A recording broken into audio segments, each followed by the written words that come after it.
I'm Kelly Siegel, and this is Harder Than Life, a podcast about self-love, self-awareness, business, and health. We tell outrageous stories and boil everything down to simple, practical advice you can start using today. Let's get living. Welcome back to the Harder Than Life podcast. I'm Kelly Siegel. In November of 2015, today's guest's world was changed permanently. Her mindset towards this life-changing event is what we're going to share with you all today, and is earth moving. How would you respond to losing all your hair? This is precisely what this beautiful, bold, and badass McKenna Reitz faced. If you are listening to this on Spotify or iTunes, head over to YouTube and watch this remarkable story. Her story is incredible and resonates with me due to my 14-year-old daughter that is still filled up from the outside in. McKenna, welcome to the Harder Than Life show. Thank you so much for coming in today. Thank you so much for having me, Kelly. It is such an honor to be with you today. I obviously love you. Our energy is just contagious. I'm blessed that you're so close to me. So I love you so much. I'm grateful you're in my life.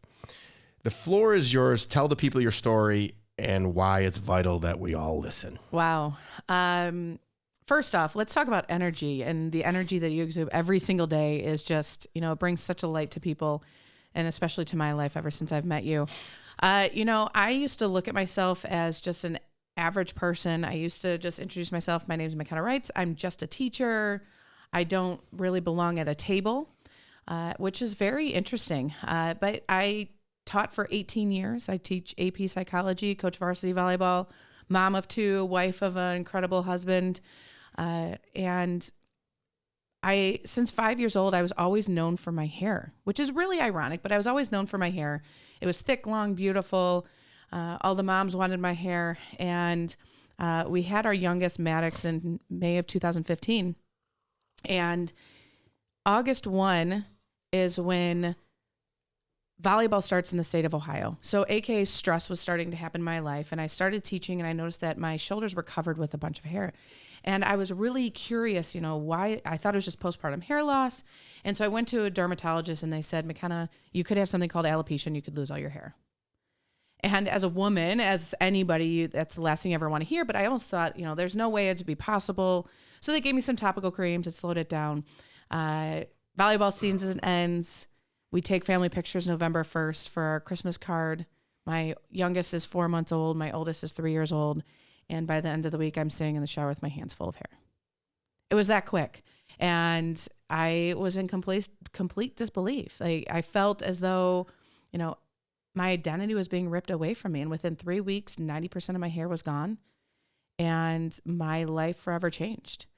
And I mean, that's just the beginning of the story. But, you have a choice. And I made the choice to continue fighting every day. If you're watching this, I've heard this story several times, but it just never fully sinks in until you put yourself in that situation. And I'm sitting here across from you, and it's just, every day is a gift, and that's why they call it to tell you to be present. But we wake up and we argue and we bicker or we're mad at the slightest of little things. I mean, I lost a huge deal yesterday, and I didn't think anything of it. But that comes from a lot of work. So this is where I want to go into is you talk about mindset being everything. So, and you even flipped it in your TED talk to say how it only takes you 10 minutes to get ready in the morning. Hair is not our identity. Talk about that. Go deep into that mindset, because that's everything in this world. I feel like as human beings, we are constantly surrounded on social media. I mean, we were just talking, we are putting ourselves out there. And the problem is that we're constantly comparing ourselves. We're comparing ourselves to other people. We're comparing our journeys. We're comparing our chapters. And that's not what we're able to do. What we should do is just be inspired by one another. And when we try to be this perfect person and emanate it to our daughters, our children, our friends who we're sitting across from, what we need to understand is that we all have a story, that we're all battling something. My story just happens to be visible. And so I have the opportunity, I have this gift where I get to walk every single day into the grocery store, into this room, into, down the street, where everyone believes that I'm suffering something, but they know I have a story. And so I take advantage of that to empower others. And what I want people to understand is that, so many people say, I wish I was as strong as you, McKenna. What they don't understand is the journey I have been through to get to this point. And that's why I make sure that on my social media, in life, I'm as vulnerable and authentic as possible to make sure that we're speaking our true story. My story, it was a very dark storm. We all have dark storms. Just even driving here today, we're dealing with construction. You can talk about it as a challenge, but it's your choice. Construction's out of my control. What is in my control is how I respond to it. And so when I lost my hair, I went into a very dark place. Depression set in because I felt as though my identity was ripped away from me. Who was I going to be? Was my husband still going to love me? Ugh. How am I going to be a mother to my daughters? How am I going to empower my daughters to love their own reflection when I couldn't love my own reflection? How was I going to be the teacher that I was and wanted to be? And so my choice was that I'm just going to still wake up every single day. My mom asked me, McKenna, how are you getting out of bed every day? I said, there's no other choice. There's no other choice. I still have to wake up. Doesn't mean that my days were great, but I was still showing up. I was still going all in, but my all in was just getting out of bed. And we don't have to run through a brick wall every single day. If you're just getting out of bed and that is your all in, I'm applauding you. I am literally here applauding you because every day is going to be different. Every day is going to bring you a different challenge. And you either allow it to define you or you to define it. And I was allowing alopecia, and that's what I was diagnosed with, to define me, how I was responding as a mom, how I was not taking pictures for my daughter's first Christmas, how I was not interacting or wanting to go on dates with my husband because I was embarrassed of who I was and what my reflection. But once I started to define it, I started taking control of my life. And I live by a quote, Captain Jack Sparrow, the problem is not the problem is the attitude about the problem. When you realize... I was hoping you were going to say that. When you realize that there are some things in your life, there's a lot of things in your life that you are out of control of. But as human beings, again, we want to be in control. When we're not in control, we'll do anything in order to be in control. And we will waste so much energy to be in control. But when we take a step back and we say it out loud and say, I am not in control of the construction. I'm not in control of other human beings. I'm not in control of growing my hair. What I am in control of is how I react to it, is my attitude towards it. So it was 7 out of 7 bad days to 6 out of 7 to 5 out of 7. And so every single day, it got a little bit easier every single day, but you have to give yourself a grace period. You have to give yourself time to be weak. And when you recognize that weakness, that's when you are truly, truly strong, because you're recognizing your weaknesses. Because we all have weaknesses, we all have strengths. And when we can recognize our weaknesses, that's when I'm going to surround myself like people like you who are my weaknesses to provide me with that strength. That's going to build me up. And that's, surrounding ourselves with people that are going to empower us allows us and helps us to, continue to grow that mindset. We're 8 minutes in and I'm ready to fall on the floor. You're remarkable and just beautiful inside and out. I love you. You're inspirational. I hope my daughter's going to listen to this. She thinks the world of you. She's like, oh my God, McKenna's coming. And I was like, yes. She's so beautiful. Thank you. Thank you. You're beautiful. I have so many gems that you just said, that your visible gift.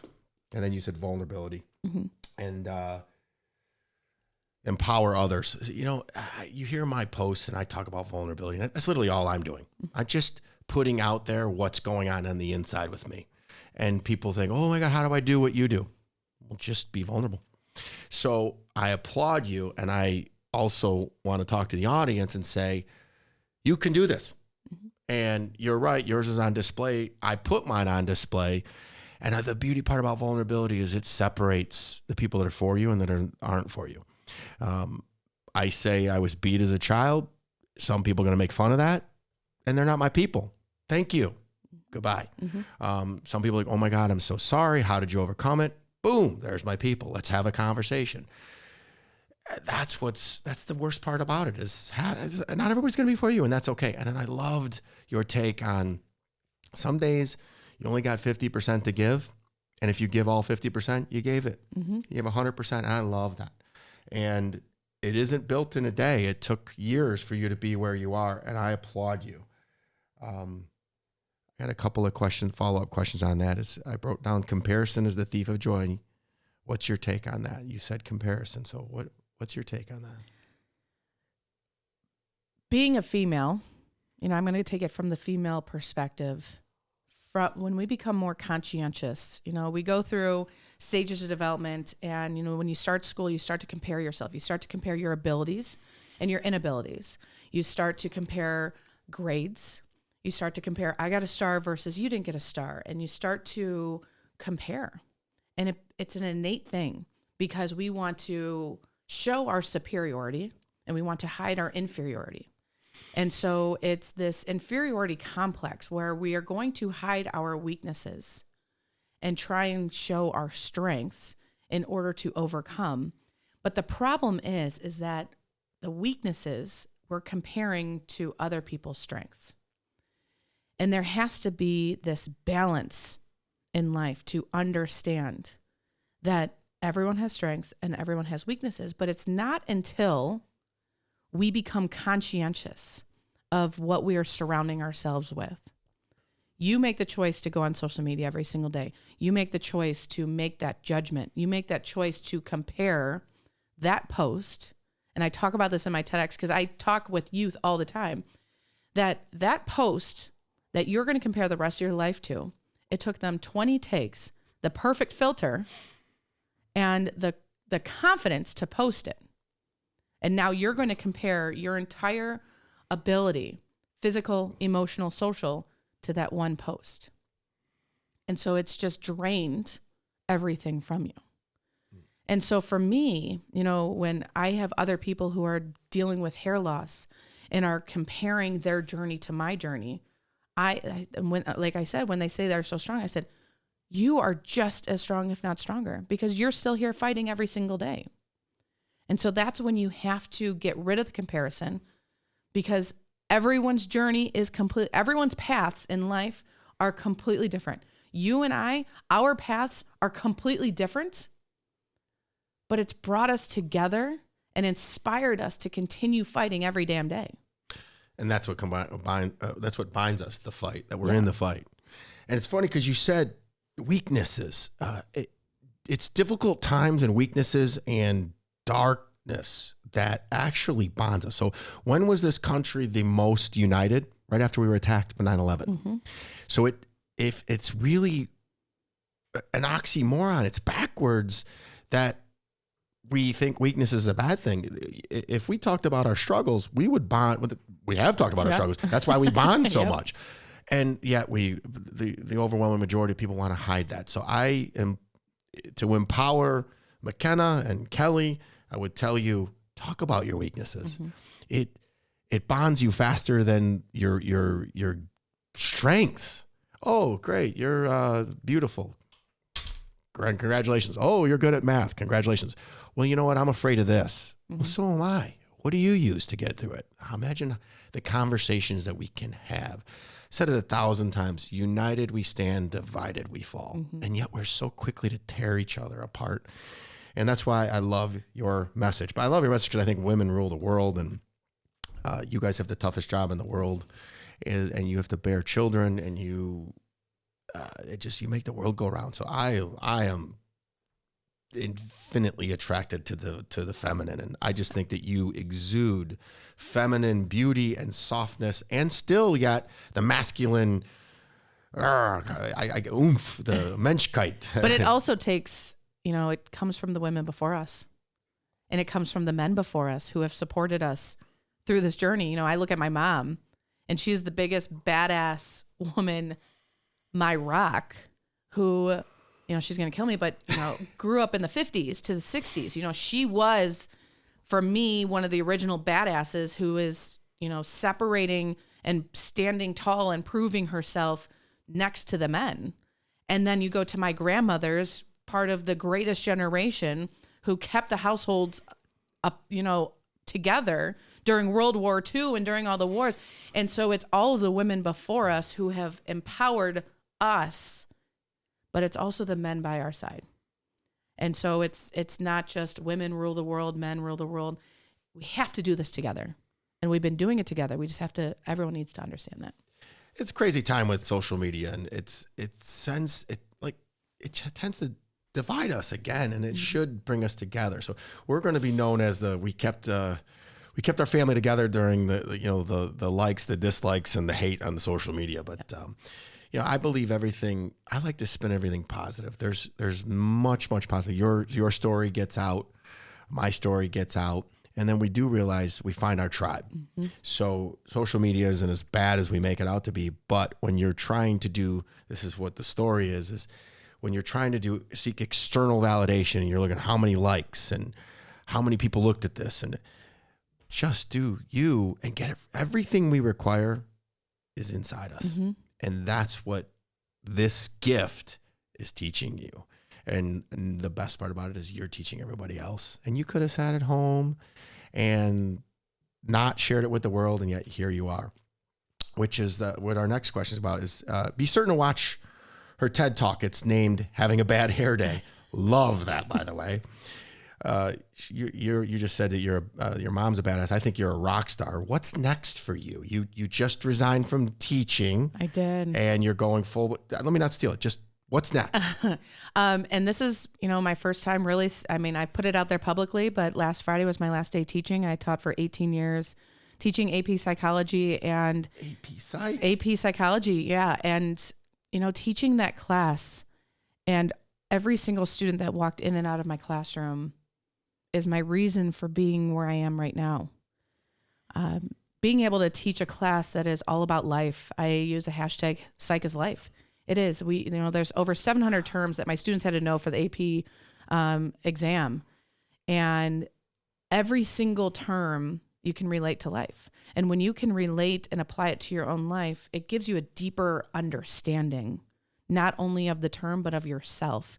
And so while I've been teaching this class over the past 18 years, it has allowed me, especially during my very dark storms, to almost I felt like I was giving a TEDx talk every single day in my class. And I just get to talk about life and have discussions. And that's where my vulnerability, we talk about vulnerability, really opened up. Everyone's always like, when was the moment in your journey? The moment was in November, when I was losing my hair. I was standing in front of my AP Psych students. My hair was receding back. I wore a headband to cover up the bald spots. My ponytail is almost non-existent. And I stood in front of my students and I said, I'm starting to look different. My hair is falling out and we don't know why. And that was it. Like we didn't know 100% if it was alopecia. We didn't know what was going on. But that moment of vulnerability gave me some breathing room, but it also gave my students, just that sigh of relief, knowing that I was okay. Like physically, I am healthy, thankfully. It was not the C word. It was not anything else. But that moment of vulnerability opened up and allowed me to be present with my students, for them to know that teachers, because you grow up and you think your teachers live at school and they don't do anything else, but we have a life. And when they understand that they're not alone, and that's what it's all about, is my journey. What I've learned through my journey is that alopecia happened for me and not to me. I always said that alopecia gave me my purpose. It didn't give me my purpose. My purpose has always been there. Alopecia just showed me. I almost feel like it was God saying, okay, you haven't seen your own purpose. I'm going to show you your damn purpose. And so took away all my hair. It took me at least 4 years to go out bald. And now I have this greater purpose in life. I've been teaching in the classroom. Now I want to teach beyond the classroom. I want to fill stages. I want to empower others as I'm just walking in the grocery store, walking confidently, me knowing that nothing is going to hold me down. And I hope that it empowers the next person who is battling something. And they're saying, damn, she can get through it, so can I. You went there, so I'm going to go there. Let's go. Two things. The universal signs. Yeah. All too often, and I talk a lot about toxins and harmful behaviors and choices. The universe gives you signs. And I can look back to all the times that that God or the universe or source, whatever you want to call it, was telling me to stop drinking. Mm-hmm. And I ignored every one of them.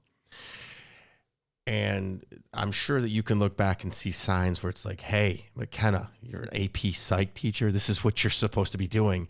And yet you didn't empower it. And then they gave you the ultimate, which I don't think, what I'm getting at is to the listeners, don't wait to lose your hair. Don't wait to hit rock bottom.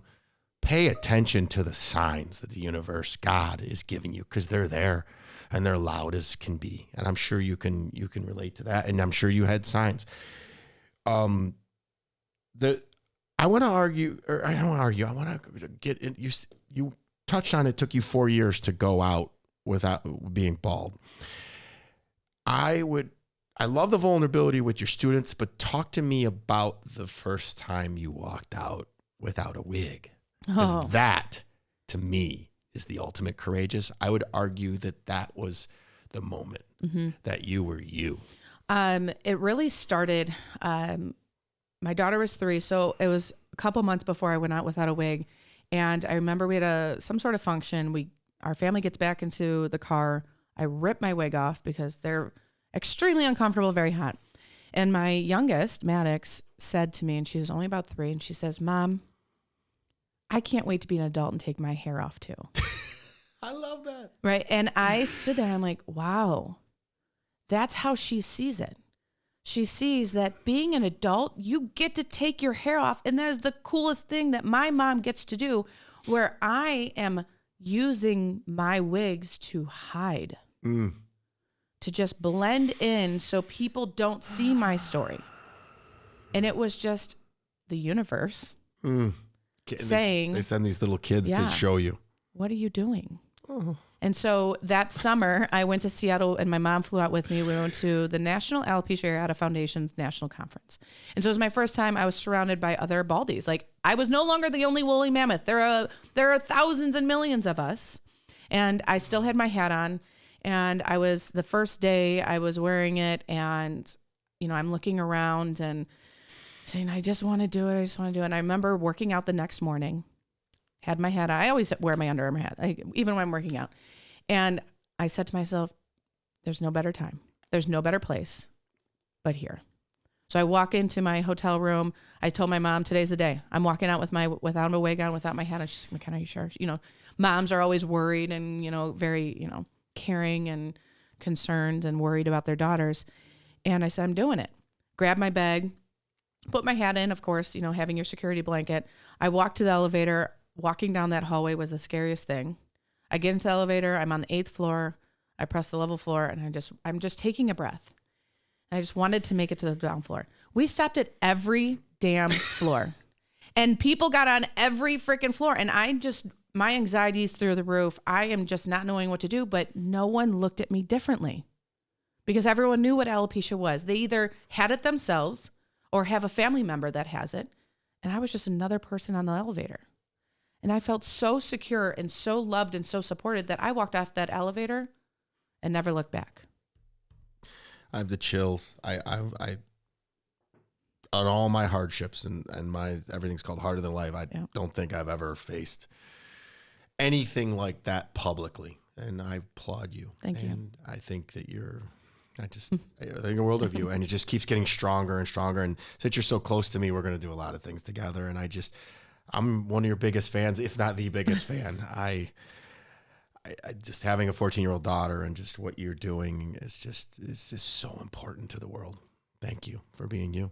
Thank you. On your website, your tagline states, I believe we can reframe life challenges into gifts and opportunities and thrive. Besides what you've already said, how can the listeners channel this? It goes back to stating the problem. What is the problem? What is the challenge? What is it that is in front of you right now? And what you have to do is first say, am I in control of it or am I not in control of it? If you're in control of it, damn it, be in control of it. Like, take control, do whatever you need to do to make it happen. But most of the time, it's out of your control. And so what you need to focus on is the attitude, is your mindset. And it's finding the silver lining. So as I've talked about, it does take me 10 minutes to get dressed in the morning. It takes me 10 minutes to get ready in the morning. You are never going to know how old I am.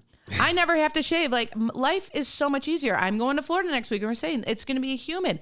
I don't have to worry about that anymore. My hair used to just whoosh, frizz out and it was terrible. I'm never having a bad hair day. Never having a bad hair day. But it's finding those silver linings. There's always going to be the silver linings. It's seeing this universe talk to us. And when you can recognize that, become conscientious of it, that is when you're understanding it happened for you. And then it creates that domino effect of allowing us to see what opportunities lay ahead of me. Just like the opportunity when I was at the grocery store wearing a hat and people coming up to me and saying, are you going through treatment? Can I pray for you? And I would say, thankfully, I don't have cancer. I have something called alopecia, but please pray for those that do. But then I realized that this is my opportunity to educate people about alopecia, because it does affect 6.8 million Americans. It does not discriminate versus age, gender, ethnicity, religion. And more people that I can educate, then maybe I can reframe their mindsets of immediately thinking the negative. Let's see the positive in people for our initial reaction. And let's implicitly see positivity rather than negativity. And so it gave me a purpose during my dark storm of bringing awareness. So I teamed up with the Cleveland Indians and the Toledo Mud Hens and, put on galas and golf outings, but because it allowed me to focus on the positive of my story rather than negative. And so everyone has a challenge. Find the reason why it happened for you. It's not going to happen overnight. It's not going to happen within a couple of weeks. It could, but take the time. Take the time to get through the dark storm, because I promise you, not only is there light, but you're going to thrive just as you and I are doing every damn day. I didn't know it was 6.8 million Americans. That's a lot. Yeah. Wow. Yep. That's creating awareness. So if you don't think it can happen to you, whoo. I just heard this over the weekend, and it's so simple. I got to share it. It's your mind to set. Mm-hmm. You can set your own mind. Why not set it positive? So, and you've obviously done that. I got to ask you a deviated question, because obviously the world knows about Jada Pinkett Smith and all the drama that went on with that. How is that created goofy conversations for you? Because she doesn't seem to be accepting it the way you have. And it's not fair. I don't know her from anybody, but it just seems to be, it feels like every time she's on it's more of a victim mentality, even though she's killing it in the universe. So I had known that she had alopecia before, because I've been following her for a long time, watching Red Table Talk, everything. So I knew. And so she had just a strip. So she has areata, which is just spots on your head that you lose hair. Okay. Where I have universalis, which means I have zero hair on my entire body anywhere. So wait, let's hear that again. Areata. So, alopecia areata. I didn't know that, because it creates awareness. So I like to educate the listeners. So alopecia areata is just bald spots randomly on the head. That's it. Then there's totalis, which is losing hair on your entire head. Then there's universalis, which is losing hair on your entire body. So like, I don't have eyelashes, eyebrows, nose hairs, which you kind of, right. No boogers. No boogers fall out of your nose and you don't even know it. Like, that's the crazy thing. There's our clip for social media. Let's talk about boogers. Boogers fall out. But, and so I already knew that. And so I remember watching the Oscars. I was laying in bed because it's late Saturday or Sunday night. Have to get up early. And I remember watching Will Smith go up there and hit Chris Rock. I didn't know what was going on. I thought it was staged. Right. I thought it was staged too. And then I woke up and read everything. I remember going to work out, and I had to leave my workout because I was so significantly impacted by it, because again, other people believe that you understand everyone's story. You don't know. You don't know what's going on. So for example, when I was losing my hair, I had prayed every night that either I could wake up and my hair would be back, or I would have the guts to be like G.I. Jane. Now, if you've never seen the movie G.I. Jane, you got to watch. Have you seen it? No, I'm not a big movie watcher. Okay, I watch movies with my daughter. 90s movie, Demi Moore. She's being trained as a Navy SEAL. One of the only, I think it's a Navy SEAL. She's one of the only female to ever get in. So she's going through hell week. She has 5-minute break. She goes to the barber shop, has long hair because it's been in her face, goes and just shaves her head. Complete badass. So that's why I said, I want to be G.I. Jane and have the guts to finally shave my head. But if someone in that period of time of my story, of my storm, would have said, you remind me of G.I. Jane, I would have been destroyed. You don't know where people are on their journey unless they are completely open and honest about it, like I am. So if you called me G.I. Jane today, I would say, let's go. Like, that is the biggest compliment of my life right now, because that's what I want. I want to exude that confidence and that being that badass. But she was not at that moment in her journey to be able to be referred to that. And if you're not on that level, so, everyone asks me about the slap. I won't talk about the slap. I'm not going to tell you it's the same thing with political views. I'm not going to tell you my political views. What I'm going to tell you though, it brought alopecia into the news. It allowed me to bring more awareness. So that week I was in Forbes. I was able to give my opinion about alopecia and how it affects us emotionally and socially more than just physically, because the medical insurance companies see alopecia and hair loss as it being cosmetic. Ooh. And so getting wigs and having it covered by insurance, it's not happening because they only see it as cosmetic. They don't understand the emotional toll. But they'll cover mental health. That's weird. Correct. I didn't know that. Yeah. But they don't see the correlation between hair loss and mental health. Oh. Correct. So that's been the advocates their of hair. Exactly. So that's, and so that you have to look at the positives of the situation, and it allowed me to continue advocating, bringing awareness and empowering others through the news, whether it was local or national. And so it was, an incredible experience. You go, girl. I keep looking away because I'm making notes, and I want to listen because I'm just captivated. I have a good friend that says, first seek to understand, then be understood. And then what I took away wasn't the alopecia from the Will Smith and Jada Pinkett Smith thing. It was emotional intelligence. Mm-hmm. I read Will's book, aptly named Will, and the entire book was fantastic. And I finished it and I went, there wasn't one article about her infidelity. And it made me, and then this happened. And I'm like, whoa, there's something here. So, the questions that we should be asking and the questions that we need to ask ourselves sometimes are so obvious and we just don't do it. And I found it very ironic, again, that you were asking yourself to get your hair back. And it wasn't until you flipped and said, make me strong enough to be able to face this. That's the question that you should have been asking and that we all should be asking. It's the strength to encounter this thing called life. Mm-hmm. So I just want to point that out because you slip that in there. So everybody wants to be rich. Everybody wants to be liked. How about the strength to love yourself?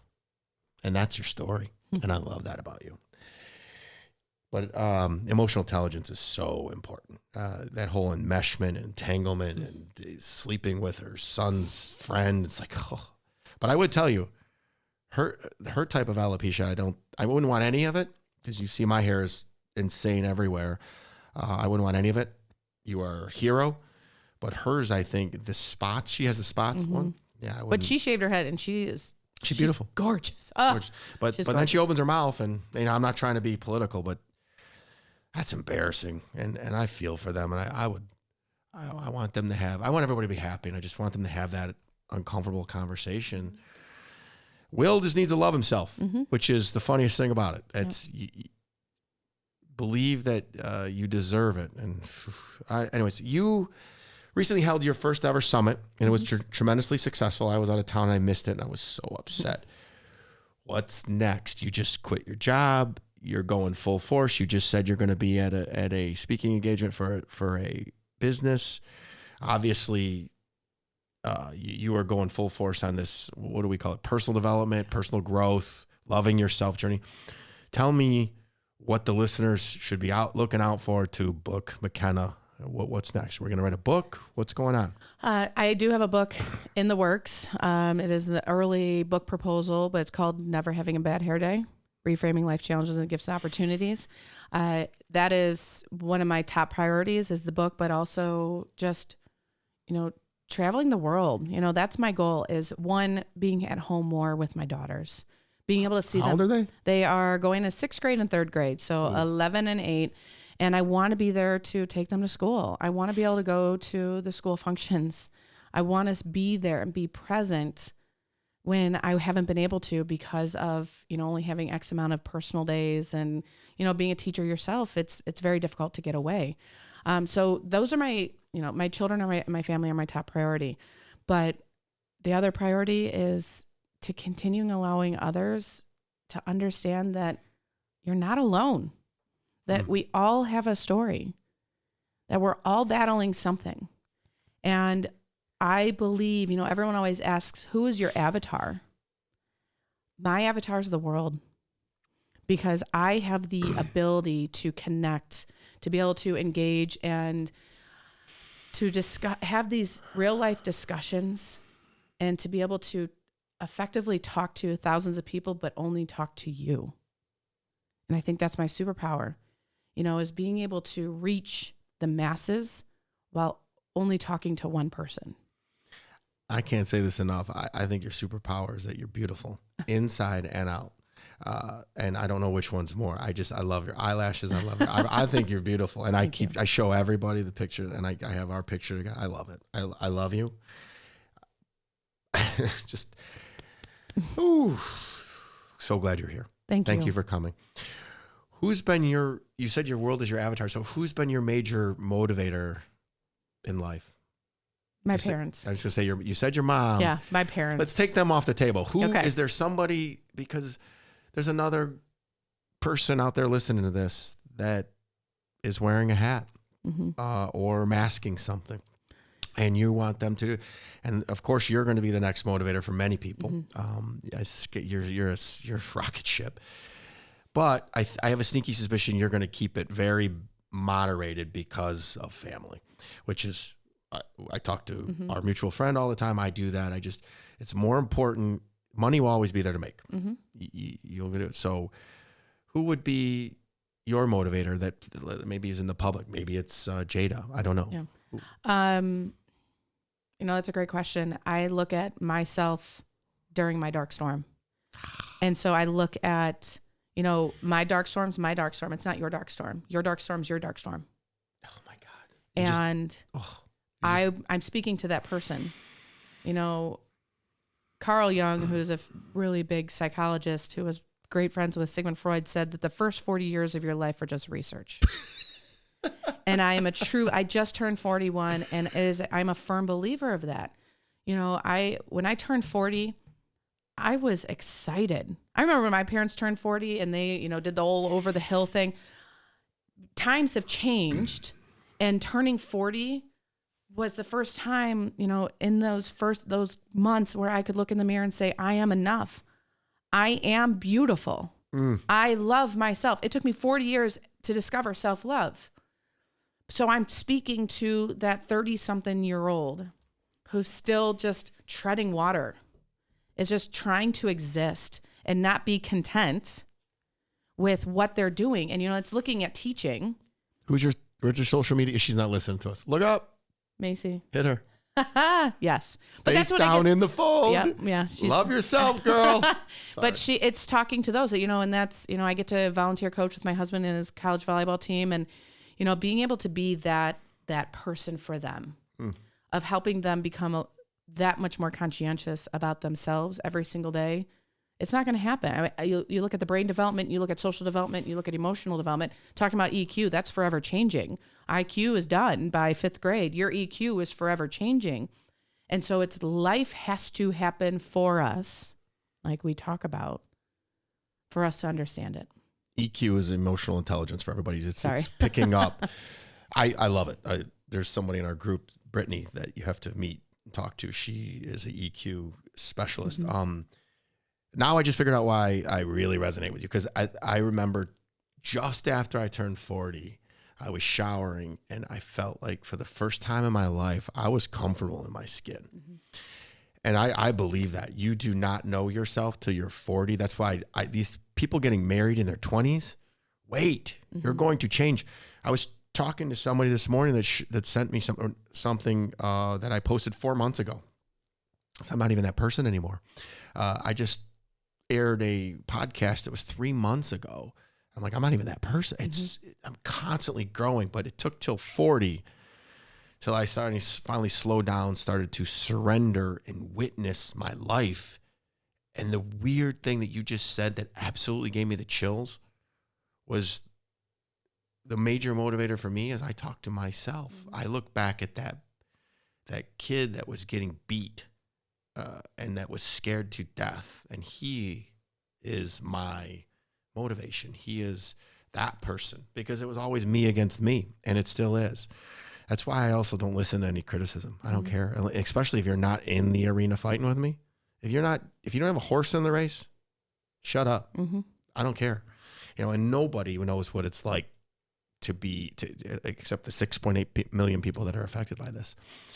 And I think the big thing is, looking at myself in my 30s, you feel like you've got it all together. You feel like you're on top of the world. You feel like you've reached self-actualization. Like when I speak, teach about hierarchy of needs and teaching Maslow, I never want to reach self-actualization. That means that I'm done growing.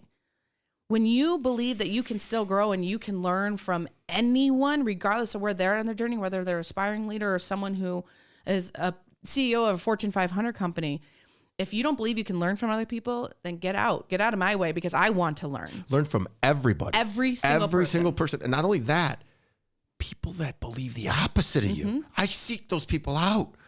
Tell me what you think. And then I discern the mess and I keep the message. Yep. Because your truth is not the truth. It is your truth. It has been blended through all your life experiences. And that's what we need to realize. I wrote in my book when I was 30. That was actually when I first knew that I had to make some changes. And it took me 13 more years till I made those changes. And I wish I had it back. So I love that advice to you 30-year-old or 31 that think you got all the time in the world. That 13 years went by like that. And I wish I could have it back. So now what I'm doing to get those years back is to be very, very healthy. And I'm going to live to 120 and I'll make up those other years by making healthy choices and doing harm reduction. So what you just said is so true. And I'm not saying it because I agree. It's true. You can look at the research and you can see, and there's so many studies where people can go and see what happens when you're 30, when you're 35, when you're 40. And also, too, things start hurting on you when you're 40 that you didn't know you had. Exactly. I mean, like sprain a butt cheek or something. I remember when I was teaching development in AP Psych, I always start off the question, if you could stay at one age for the rest of your life, knowing that you're 100% healthy, what age would you say? Of course, my 17-year-olds are saying, they don't know any better. 21, 22, because then they're legal. I always call my mom and my dad and put them on speakerphone. My parents are now in their 70s. And they would say probably 55. Like that's where their sweet spot was around, give or take. But it's really fascinating to hear that from different aspects of ages. That is such a good question. I'm thinking about it in my head and I immediately went to 40, but I'm thinking, I'm 47 now and 50 just keeps coming in my head. Like I'm not going to say that I'm going to have it all figured out. I'll never have it all figured out. I'm going to learn it all. I'm constantly getting better. And I'm constantly healing. I just recently overcome some major childhood trauma I didn't even know I thought I dealt with. But I keep thinking, ask me that when I'm 50, because I think 50 is going to be my sweet spot. But then 60 is probably going to be awesome. For me, it's right now. Like for right now, my age, like this is where I don't want to go back. I am so happy right now, but it's fascinating, when I am 45, 50, how is it going to... How is our mindset going to change? It's going to change. It better. Yeah. And if it doesn't, it's the people that don't change that I would argue are probably miserable and that are going backwards with the toxic behaviors. And I just keep saying it over and over and over again. And if you don't love the person in the mirror, and that was one of my questions I skipped over. On a scale of 1 to 10, how much do you love the person in the mirror? I'd say 9. You're a bad. You know, because I always want to, there's always room to improve, you know, whether it's the physicality, you know, my health, my internal health, my external health. But people always ask me, do you want your hair back? No. This is me. This is my gift. I get the, you should Botox these wrinkles. And besides, TRT to keep me energized, I don't do anything. I'm finally starting to get gray hairs. I don't know what it is. It's always in my beard, but I would tell you I'm a 9 too. And I do the Mel Robbins high five in the mirror every morning and tell myself I'm a badass and I love you. And it's just. Even if you don't believe it, do it. You know, it's all about speaking those affirmations of, you know, I am enough. Even if I didn't believe I am enough, I'm going to say it because I'm putting into the universe. Because the more times you see it, it's like giving yourself that high five like Mel Robbins, the more you're going to believe it. And then you're going to live it. You know, abundance flows through me with ease. I open up my laptop. You could open up right now and you'll see it. The more I see it, the more I'm going to believe it. So good. That should be the name of this thing. You are enough. I'll be fully blunt. As there was a long time, up until very recently, I didn't think I was enough because my parents just weren't around. The people that were supposed to fill you with that enoughness were never around. And when they were around, it was always bad beatings. Ugh. Yeah. But now I'm enough. Look at you. I love myself. I love looking in that mirror and I'm like, yeah. Even when bad things happen like yesterday, but it is an inside out job and it is a freaking battle. And you got to go, I've said it a million times, to go from bad place to good place, you got to go through a worse place. And most people get into that worst place and like, oh, no. Let me go back to bad. No. But you and I are here to prove that there is the good place. Hell yeah. And not only is it good, but it's beautiful and it's great and we're going to thrive. And it's going to get better. Yeah. That's what's freaky about it.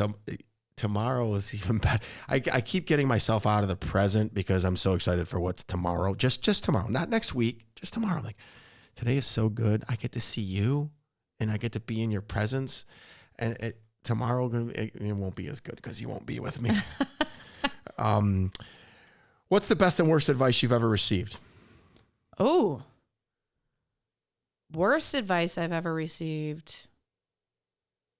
Probably from all the bullies. Like making fun of me and my hair. Like legit, I went through hell and back because of my hair. I was always made fun of because of my hair. You know, you're ugly. That I would say is the worst advice. You're ugly. Your hair, you look like a bowling ball. You know, after you lost that as you're an adult. No. This is all before. You know, this is in junior high. You know, when the hell years. My daughter's in it right now, just so you know. And it's like she's turned into that alien that they turn into between 14 and 16. Even though I'm looking at her, I'm like, who are you? Yeah. And she had all her friends over for dinner and they were all making fun of each other and rude. And I didn't say a word, just listened. And then when I put her to bed, I went, what was that? You're a leader. We don't follow what everybody else does. So that's why I can't wait for her to have her around you more often. And she'll come to the speaking engagements that we do in the next summit that yes, you do. Love it. But that's the thing is I allowed those words when I was 12 to 14 years old to impact me until I was 40. Really? You're so much like me. I bet you that you used it as fuel. I use it as fuel. It definitely turned into fuel. My friends, the kids in junior high called me Smurf. I was small. So what did I do? I outworked everybody. I out-hustled everybody. I started working out. And I said, I'll show you who's small. And now, obviously, you see, you're going to call me Smurf. I get called Tree Trunk now. And I love it. What's the best advice you ever received? You know, this is going to be really cliche, but my grandfather... I love cliches. He fought in World War II, just such an incredible man. Always just said practice makes perfect. Now I understand practice doesn't make perfect. Practice makes progress. But it was just him always saying to me, McKenna, what do I always say? And it was just changing that mentality of the work ethic, that nothing is below you. You're never entitled. And that it takes work to get what you want. And work works. Work works. I love the spin on that. Practice makes the master. Yeah. Love it. Do you have a book recommendation? I just finished The Power of One More by Ed Milet. Phenomenal. I loved Unfinished by David Goggins. But I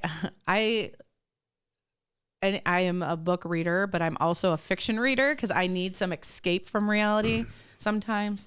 But those are the two that I just finished. 2 Week Notice by Amy Porterfield helped me because it felt like she was speaking to me of my why of why I want to leave my 9 to 5 and put in my 2 weeks notice, of helping me to better understand my why. And that's there. You snuck something in there, and I want to highlight that, was remembering when you're in your grind to unwind. Mm-hmm. I just made that up. When you're in your grind, unwind. I was talking to somebody the other day, and I take in more content. I'm grinding right now hard between the IT company, between the personal development, flying all over the place, meeting people. I'm grinding, and I was getting a little tired, and my friend said, "What are you doing in the gym?" And I said, "Listening to the podcast." He's like, "Switch back to music. You're wound a little tight right now." And he said, "So just a little bit of unwinding and relax." And I forget to do that. Yep. You let off the gas for a second. I'm not saying hit the brake, just take your foot off the gas and then know when to press it back on. So that was really good advice. I love both of those books, by the way. I liked the publishing company that published my book, published Goggins' book, and his second book was way better than his first. I didn't read the first, shockingly. Don't. Okay. Sorry, David. I know you. I think you do fall. But his second book, and I even read parts of it to my class, because it happened to be when I was reading it. It was during our motivation unit, and the rat study was phenomenal. Of a rat will swim if he knows that someone will come. He talks about scorching earth. In his first book, I always use that, and he is so insane.